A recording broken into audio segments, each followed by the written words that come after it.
On day 12, she ran out of food. On day 30, she ran out of hope.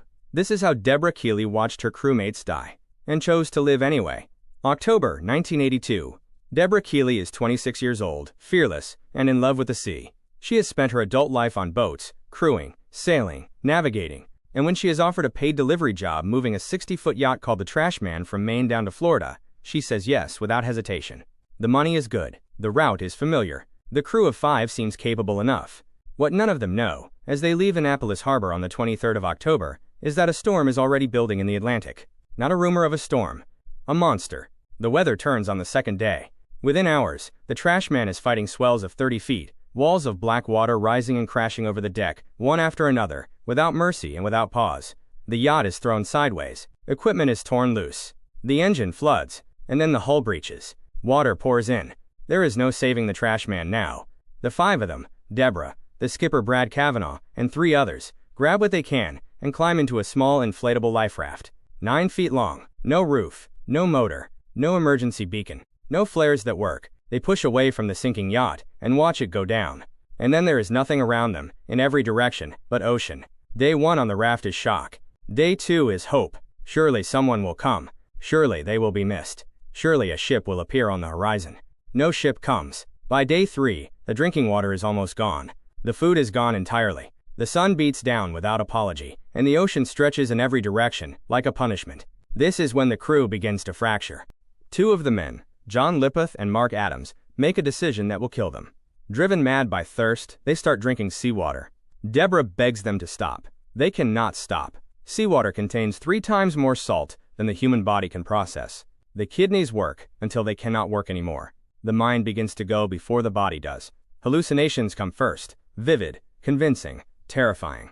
Then comes the delirium. Then, organ failure. Then nothing. Deborah watches John climb over the side of the raft, convinced there is a hotel just below the surface. She watches him sink. She watches Mark follow him, raving about a bus he needs to catch. She watches them go, and she stays on the raft.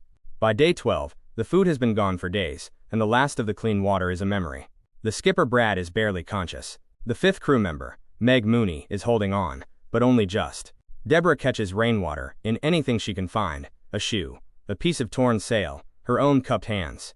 She eats seaweed that drifts past. She eats small fish that she catches with her bare fingers, raw, because there is no other way. She does not drink the seawater. That discipline, that single brutal act of self-control, repeated every hour of every day on that raft, is the reason she is alive to tell this story. Then comes the shark. A single oceanic whitetip, one of the most aggressive shark species in open water, begins circling the raft. Not passing through. Circling. For days.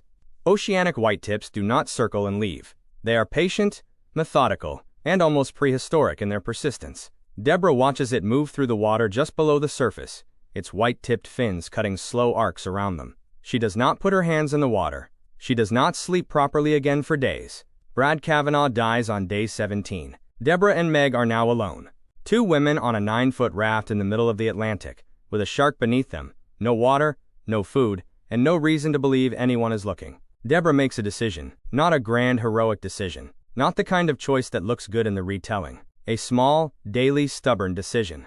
She decides to wake up the next morning, and then the morning after that. She talks to Meg to keep her conscious. She counts waves to keep herself sane. She invents tasks, checking the raft for wear, scanning the horizon for ships, tracking the position of the sun, because the mind needs work the way the body needs water, and if she stops giving her mind something to do, it will start doing things she cannot afford. On day 30, Meg stops responding. Deborah talks to her anyway, and then, on day 37, a ship, not close, not heading toward them, a container vessel moving along the horizon, indifferent to everything below it. Deborah screams. She waves the torn remains of a sail. She burns the last thing on the raft that will catch fire. She makes herself as large and loud and visible as one exhausted, starving, 26-year-old woman can possibly be on a 9-foot raft in the middle of the Atlantic Ocean.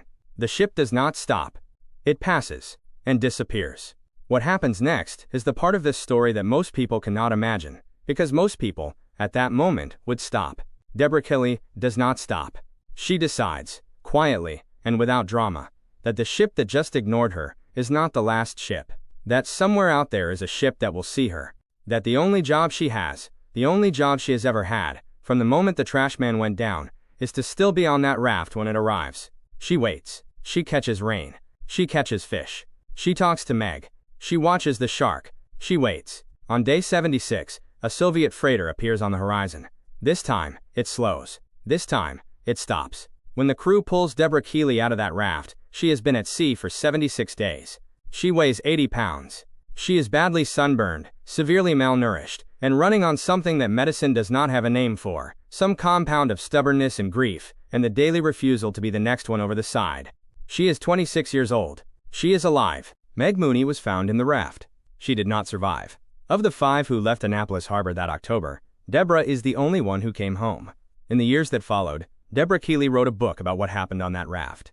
She spoke publicly about survival, about grief, about the specific texture of hope when it has been reduced to its smallest possible form. Not the hope that rescue is coming, but the hope that you will still be breathing when it does. She said the ocean taught her one thing, above all others. The people who die in survival situations are not always the weakest. They are often the ones who decide, at some point, that the situation is hopeless. Deborah Kiley decided no such thing. Not on day 12. Not on day 30. Not on the day the ship passed her on the horizon and kept going. She decided, every single morning, to still be there. And eventually, the world showed up to meet her. There is a verse in the book of Romans, chapter 5, verses 3 and 4, that reads like it was written for a 9-foot raft in the middle of the Atlantic.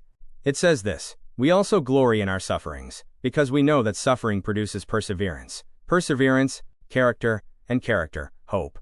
Not the other way around. Hope does not come first. Suffering comes first, then perseverance, then character.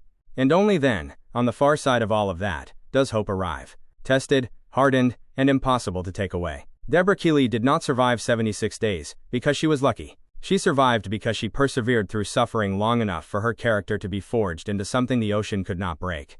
That is not just a survival story. That is the oldest story there is. Whatever raft you are sitting on right now, whatever storm has taken the boat, whatever crewmates you have watched go over the side, whatever ship has passed you on the horizon and kept going, do not drink the seawater. Hold on. Persevere. Because your rescue is not canceled. It is just not here yet. If this story moved you, share it with someone who needs to hear it today. Subscribe for a new true life story every week. Stories of ordinary people who faced impossible moments and chose one morning at a time to still be there. We will see you in the next one.